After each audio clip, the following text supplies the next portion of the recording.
disampaikan oleh narasumber yang tentunya dengan isunya, tapi silakan juga nanti masing-masing narasumber bisa memberikan masukan-masukan, karena tentunya beberapa pihak-pihak atau stakeholders yang kita ingin berikan masukan saling terkait gitu ya Bapak-Bapak ya. Jadi silahkan apabila nanti ada masukan saling menanggapi supaya nanti bisa terpenuhi langsung conclusion-nya. Kita dari kasus pertama dulu ya, terkait dengan kasus KM50, mungkin masukan yang bisa terpikirkan juga dari Mas Aziz, mungkin dari teman-teman narasumber lain juga bisa sharing.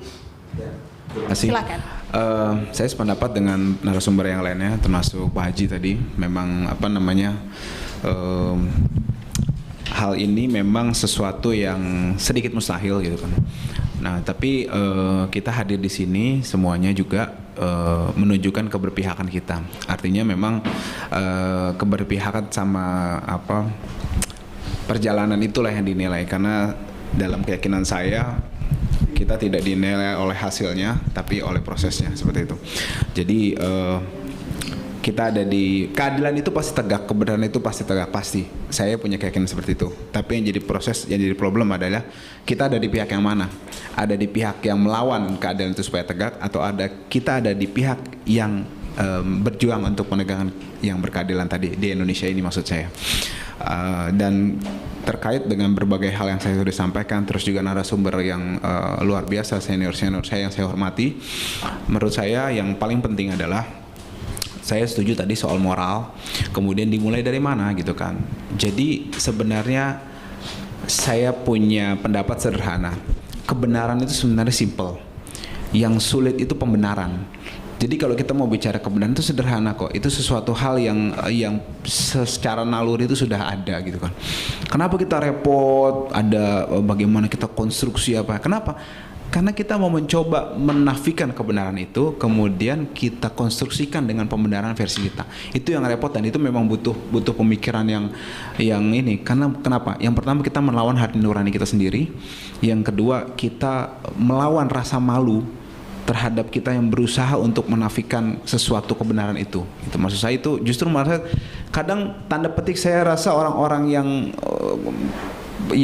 tadi mafia itu menurut saya orang-orang tanda petik hebat ya, karena mereka sudah melawan nalurinya, kemudian rasa malunya, kemudian bahkan tadi sampai dia mau melaporkan orangnya itu gitu loh. Itu kan berarti PD-nya luar biasa gitu loh, maksud saya.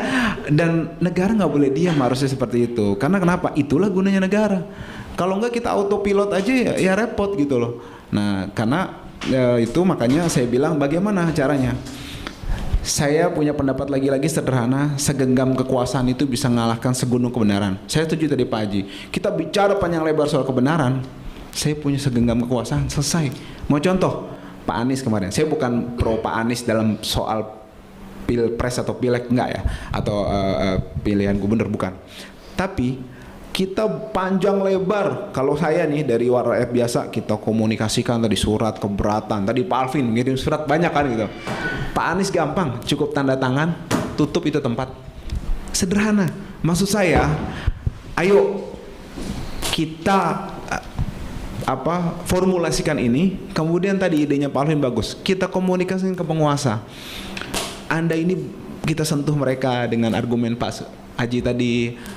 Bagaimana ini? Anda ini mau berkuasa hari ini aja, terus loh mau punya legacy buruk, kan begitu kan? Kita sentuh mereka punya nurani, kita kembalikan lagi gitu kan, seperti itu. Karena kalau nurani sudah terbuka, gampang kok. Orang bikin keburukan aja bisa, masa bikin kebenaran nggak bisa gitu loh? Gampang sebenarnya. Kita tinggal kasih input aja, fakta-fakta yang memang nggak tahu. Jadi kita sebenarnya bukan sok pinter, kita ngasih tahu fakta yang ketutup. Kalau konstruksi mereka pinter lah gitu kan. Nah, maksud saya tadi kekuasaan itu harus kita rebut untuk menegakkan keadilan, bukan penguasanya ya, bukan. Maksud saya kita masuk ke lingkaran itu, kita kasih tahu mereka seperti ini Pak. Apa Bapak mau meninggalkan legacy seperti ini gitu kan? Ini nggak bener loh seperti itu. Dan ini ada pertanggungjawabannya. Kita nggak mau kan dia dikenal sebagai penguasa yang negatif gitu kan secara sejarah. Nah, mari kita sentuh mereka dengan itu. Kemudian jangan lupa di bawah ini kita jangan diam gitu. Jangan udahlah biarkan ada Mas Alvin, ada Pak Haji, ada Mas Alwi. Jangan ada Babe Haldo, udah kita ikutin aja lah mereka. Jangan begitu juga gitu maksud saya. kita harus berisik, kita bersatu gitu kan. Kasus Brigadir ini membuktikan gitu. Saya sudah berkali kemukakan di beberapa media juga. Saya nggak peduli kebenaran itu muncul dari siapa, dari Pak Alwi, dari Mas Alvin, dari Pak Kamarudin. Saya nggak peduli. Yang penting kebenaran itu tegak gitu. Jadi siapapun itu menurut saya yang tampil ke depan terserah. Yang penting tegak. Ya, kita bareng-bareng, kita berisik bareng-bareng, kita bersatu dan jangan ribut di bawah gara-gara tadi kampret, udahlah gitu maksud saya. Ini problem kita tuh bukan si ini jadi bukan. Problem kita itu kita diperlakukan tidak adil, suatu saat Anda akan menimpa.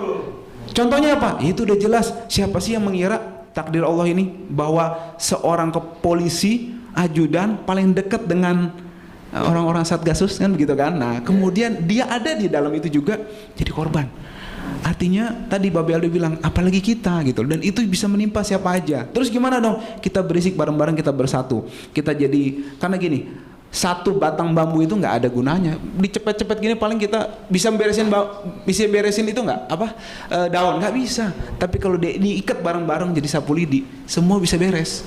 Maksud saya di bawah bersatu, di atas kita ingatkan. Itu sebenarnya. Terima kasih. Oke, terima kasih. Tepuk tangan Mas Aziz. Sekarang ke Mas Alwi terkait juga dengan kasus investasi bodong. Terima kasih. Saya setuju ya dengan pendapat Pak Aziz ya. Jadi kalau saya bicara investasi bodong itu yang penting adalah penegakan hukum. Hukum itu tidak tebang pilih dan tidak tumpul ke atas. Jadi kasus investasi bodong ini sebenarnya kan simple saja sebenarnya. Korban ada, saksi ada, bukti transfer ada, pelakunya ada, perusahaannya jelas. Gampang sekali, tinggal minta data sama PPATK. Kemana uang itu mengalir? Siapa otak di balik itu? Kan gitu. Ini data investasi bodong ya, dari 2 tahun lalu itu mungkin ada 100 triliun lebih. Sebagian mungkin sudah selesai ya, tapi masih banyak yang belum selesai. Jadi intinya memang ada forum seperti ini ya, Indonesia Bersatu ini kita kompak ya, bisa sama-sama istilahnya push lah ya kepada pemerintah atau kepolisian untuk menjalankan proses hukum dengan sebenar-benarnya tanpa tebang pilih. Ya, seperti itu. Oke. Ya. Saran dari Mas Alwi, proses hukum dijalankan tanpa tebang pilih ya. Oke, kita kasih tepuk tangan Mas Alwi. Babe Aldo, tepat silakan. Ya, kalau saran dari kita nih ya, benar Bang Aziz tadi, bahwasanya permasalahan ini udah terlalu kompleks. Sebenarnya caranya gampang sih, kita pakai cara mereka gitu. Kalau mereka bisa membangun jaringan untuk sesuatu yang sampai seperti ini, kenapa kita untuk kebaikan nggak bisa? Kita pakai cara mereka gitu. Kekuatan mereka kekuatan uang loh. Saya yakin kita ini bangsa Indonesia yang masih Indonesia gitu. Artinya berketuhanan yang Maha Esa. Kita masing-masing duduk di sini berbeda keimanan, tapi kita sama-sama meyakini ada kehidupan setelah kita mati. Mau agama itu Kristen, mau agama itu Islam, mau agama apapun, ada kehidupan setelah kematian. Dan kalau orang itu hidupnya berdasarkan tentang keimanan, maka apa yang dia lakukan di dunia itu pasti akan dipertanggungjawabkan kelak setelah dia mati. Sehingga hidupnya dia di dunia itu nggak bakalan neko-neko gitu, nggak bakalan aneh-aneh, nggak kayak mafia-mafia ini. Nah, gue berharap nih ya, di majelis yang mulia ini, perkumpulan yang mudah-mudahan ini jadi cikal bakal Indonesia Bersatu beneran. Gue berharap pergerakan seperti ini jangan cuma sekali dan mudah-mudahan jadi lebih besar, dan jangan ada yang masuk angin gitu. Ya, karena biasa itu kalau kita udah mulai besar mulai ada tuh masuk angin. Ya, gue berharap gerakan ini bukan gerakan yang mendukung politik, bukan, tapi murni untuk rakyat. Karena kita udah bosen kakak, bosen 01, 02, 2019, 2020, 01, 02 udah 11, 12. Rakyatnya masih 01, 02 mulu. Artinya persatuan rakyat Indonesia. Sekali lagi, siapapun presidennya, apapun partainya, siapapun pemimpinnya, kalau rakyatnya masih dipecah belah, nggak bakal enak tuh rakyat. Ya, jadi dari forum ini, ayo dah bersatu deh. Kita tetap harus konsolidasi. Mudah-mudahan ini makin besar konsolidasi. Kita pakai cara Bang Aziz ke kekuasaan, kita sampaikan dengan cara yang surat menyurat. Walaupun kadang-kadang nggak didengar. Nah, ini ada cara baru. Gimana? Kalau surat menyurat nggak didengar, ya kita datengin sama masa yang nganterin surat, pasti didengar kok. Ya, Jadi kita mau dengan cara-cara yang baik dulu. Kalau nggak bisa, sekarang kita udah bersatu, ayo. Yang ormas-ormas, Bapak tadi ada di ormas, udah capek Pak, kita Pak, baju hijau, baju biru, baju merah putih kapan kan gitu. Nah kita semua ormas kita gabungin, semuanya untuk kepentingan rakyat. Jadi mafia-mafia ini bisa mengakar sebegitu kuatnya di Indonesia. Kenapa kita orang yang memang cinta Indonesia nggak bisa membuat akar yang baru demi kebaikan Indonesia? Terima kasih. Keren. Terima kasih Pak Aldo. Sekarang Pak Budi terkait dengan kasus mafia tanah, silakan. Terima kasih. Mafia tanah itu kan anti Pancasila, pengkhianat negara dan memecah belah NKRI. Dan orangnya di depan mata, dia ada di lingkungan istana. Ya, apa yang disampaikan Pak Aji Sutrisno tadi itu betul. Jadi saya sudah tawarkan ke Pak Mahfud, buka saja. Ini kan saya jadi tersangka. Jadi tanah saya diambil, saya dipukul di atas tanah saya diambil, 5 kontainer di atas tanah dicuri, 5 kontainer di SP3. Oke? Berkas hilang. Jadi berkas tentang punya saya itu hilang di Polres Jakarta Barat. Ya. Padahal sudah gelar perkara 2 Agustus 2017 dan penyidiknya dikenai sanksi kode etik 12 orang. Tidak jalan. Saya belum pernah dengar penyidiknya hanya 1 saja yang disidangkan, yang 10 tidak. Artinya apa? Kalau jeruk makan jeruk itu tidak mungkin. Jadi terkait ini ya, ini fakta. Ini yang diceritakan tadi, itulah mafia gembong besar dan itulah musuh saya. Ya saya lawan. Saya tidak laku tawarannya. Saya hanya mau orang itu ditangkap. Datanya. Sini pelakunya anaknya. Nah di media diputarbalikkan kemarin di media Indonesia bahwa Supardi Kendi Budiarjo dan Nurlela istri saya jadi tersangka. Ya saya paham. Bagaimana saya jadi tersangka? 2017 sudah digelar perkara terhadap bukti kepemilikan saya. Tidak pernah menyatakan satu pun punya saya palsu. Di Menko Polhukam sudah digelar perkara, Menteri Dalam Negeri sudah gelar perkara, di Menpan pun sudah digelar perkara. Tidak ada satu pun menyatakan mereka itu bawa bukti saya palsu. Tapi begitu yang dikatakan tadi, monyet disuruh lapor, dia pakai bukti cuman kertas kacang, bekas suka, saya langsung jadi tersangka. Pilihannya satu, lu nyerah atau penjara. Kan itu saja, itu betul. Jadi oleh sebab itu saran kita cuma satu, bahwa tugas dan wewenang kepolisian RI harus kita rekonstruksi ulang. Kenapa? Undang-undang penyidikan yang dulu sudah dibuat itu harus disahkan DPR. Kalau tidak, DPR adalah bagian pengkhianat negara ini. Kenapa? Karena penyidik itu seolah-olah kayak malaikat. Kekuasaannya sudah luar biasa. Kita punya cuman untuk melawan Prapit. Diarahkan Prapit, begitu Prapit kita kalah, sudah selesai, tenggelam kita seumur hidup. Nah, ini tidak boleh.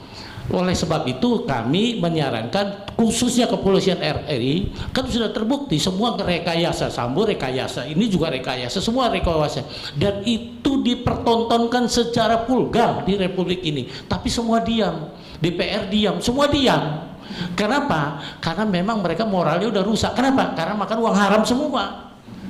Itu yang terjadi. Jadi saya setuju tadi kita masuk kekuasaan. Babi Aldo bilang tadi kita bersatu menyuarakannya, begitu jadi ke Alvin. Jadi apa yang dikatakan Pak Haji tadi, ya itu fakta yang ada sekarang gitu. Kita kalau kita sebut nih si A gitu ya, besok itu anjing-anjingnya itu lapor semua itu. Nah datang pula si anjing-anjing ini ya tangkapinya kita gitu loh. Nah jadi gini, itulah yang terjadi di Republik ini. Oleh sebab itu dari FKNTI satu aja, khusus penyelesaian konflik pertanahan kita dibuat namanya ad hoc. Dasarnya apa? Adalah Perpu. Kenapa Perpu? Karena dalam keadaan genting. Nah, itu urut-urutannya. Di sana ada 2 solusi nanti. Satu, menyelesaikan kasus perampasan tanah dengan adu data tanpa melibatkan 3 lembaga. Saya ulangi lagi, tanpa melibatkan BPN, polisian, dan pengadilan. Dan itu sudah saya sampaikan ya Pak, ke Pak Mahfud ya. Nah, melibatkan seluruh perguruan tinggi Indonesia dan adik-adik mahasiswa kita meneliti alas dasar hak kepemilikan tanah seluruh Indonesia supaya seluruh rakyat Indonesia tahu bagaimana struktur tanah. Itu ya, adu data.